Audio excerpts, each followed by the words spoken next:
We got to start off today's show by shining some light on our June AFC North sub battle because it is getting close, ladies and gentlemen. Only 5 subscribers behind Steelers Talk. I just need 6 die-hard Baltimore Ravens fans to hit that sub button. It's free and you lock us in for the future. Help prove to everybody right here at Chat Sports that the Steelers don't run the AFC North, but the flock does. Do me one big favor, hit that sub button.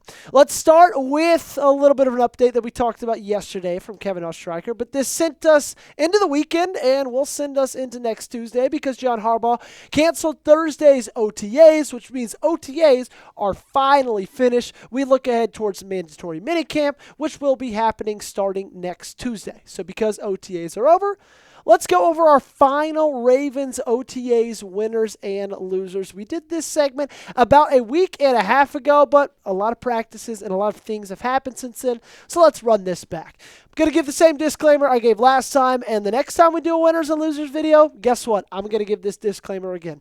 Just because you were put on this list as a loser, it doesn't mean I think you suck. It doesn't mean I think I'm better than you are at football. It just means your stock went down relatively from where it was before mandatory minicamp to where it was after. Nothing more, nothing less. I'm done talking about losers. Time to talk about a winner. How about we start with Mike Green, the edge rusher selected with the second round, 59th overall pick out of Marshall.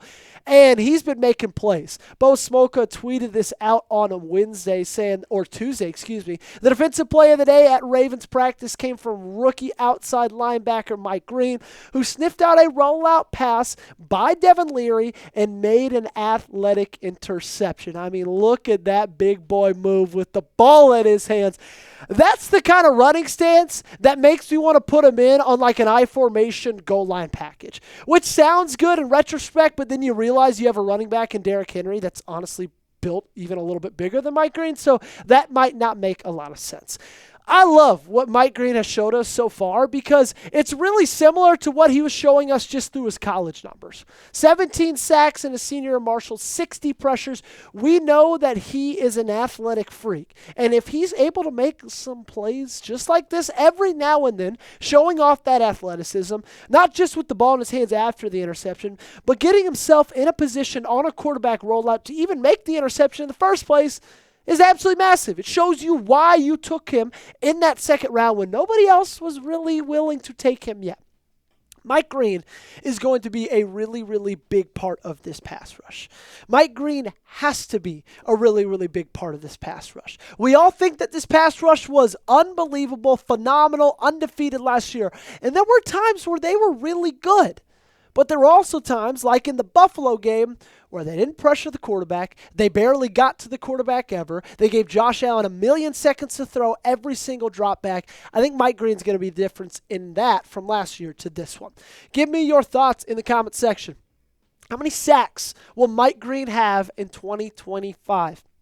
You let me know your answer down below. This will be the pinned comment on today's YouTube video. So go down in the comment section, find this, and give me your answer.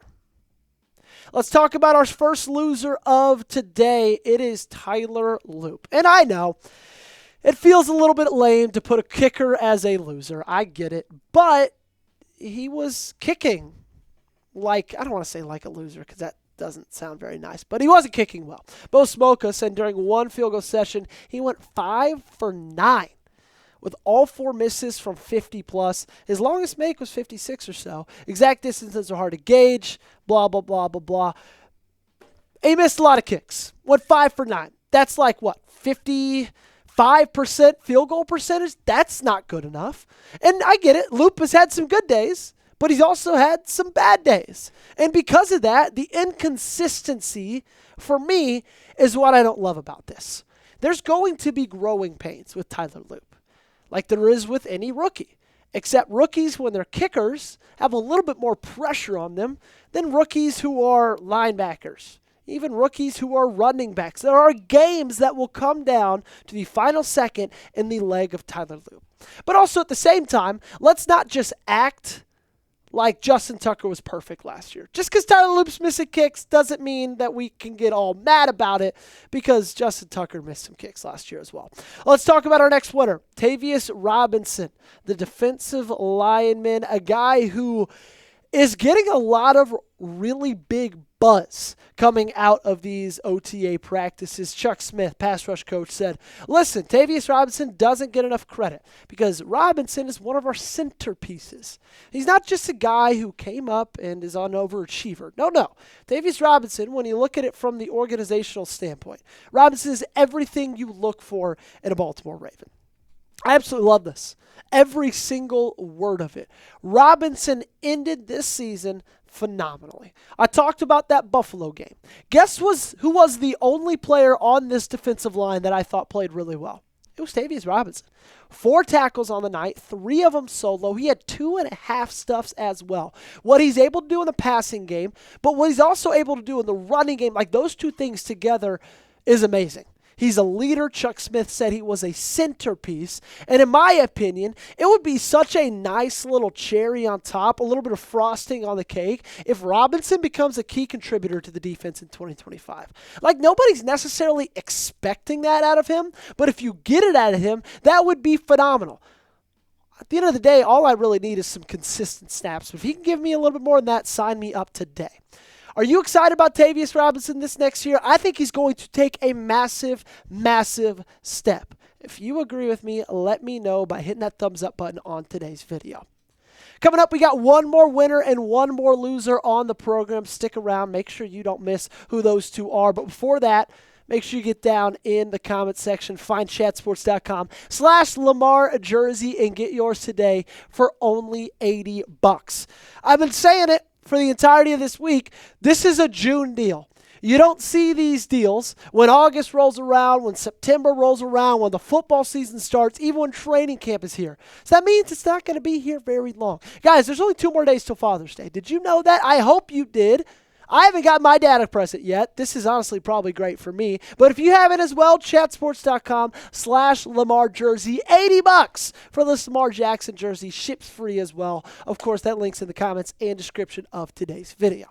The next loser on today's episode is none other than Mr. David Ajabo. And this all comes because of Tavius Robinson. Look, and it's a big if Tavius Robinson is one of the centerpieces that Chuck Smith says that he truly is, then I'm willing to say right now in June that David Ajabo probably won't make this roster. This is a really, really crowded group. It's a good group. It's a group that improved over the offseason with the addition of Mike Green. Adisa Isaac is now going to be healthy going into the 2025 season. Those are 2 guys you really didn't have last year. But if you look at Kyle Van Noy, Odafe Owe, Mike Green, Adisa Isaac, and then Tavius Robinson, who's apparently one of the centerpieces, is there room for David Ajabo? They only took 5 last year. If they take 5 again this year, Ajabo's not making it. You got to cut one, you got to keep one. And if that is the case, I'm keeping Tavius every day of the week. More snaps, more tackles, double the tackles for loss, 1.5 sacks more, almost 3 times the amount of stops. He was just flat out better. So if what Chuck Smith is saying, and if what he is meaning by Tavius Robinson being the centerpiece, then it sounds like it's bad news for David Ajabo, and he is one of the losers during minicamp. Who makes the roster? You let me know in the comment section down below. Is it Tavius Robinson or is it David Ajabo? Give me their initials, TR or DO, and cast your vote. Let's round this one out with our last winner on a positive note. The guy with probably the coolest name on the team, that's one TJ Tampa. Clifton Browns had a lot to say about some breakout players during minicamp, and he said that TJ Tampa is healthy after being hampered by injuries as a rookie. Tampa put strong practices together and had an acrobatic interception on Monday. Tampa looked determined to earn more playing time in the cornerback rotation, and he's going to have his shot to earn it this year, okay? That spot, as of right now, even though I know he's hurt at the current moment, is Chidobe Awuzie's, but it's not like a lockdown guarantee. TJ Tampa could perform well during training camp. He could perform well during minicamp, and that job very well could be his. Plain and simple, you need TJ Tampa to step up in this defense.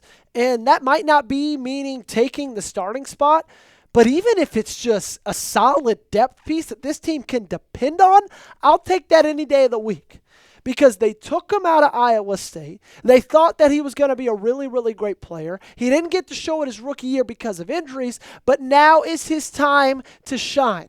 The cornerback room is thinning out. There's room to be made in this depth chart, and TJ Tampa so far is having a great couple of practices. He could be there to make it. John Harbaugh talked about the second-year player, saying, I've seen a lot of flashes, flashing some real good plays.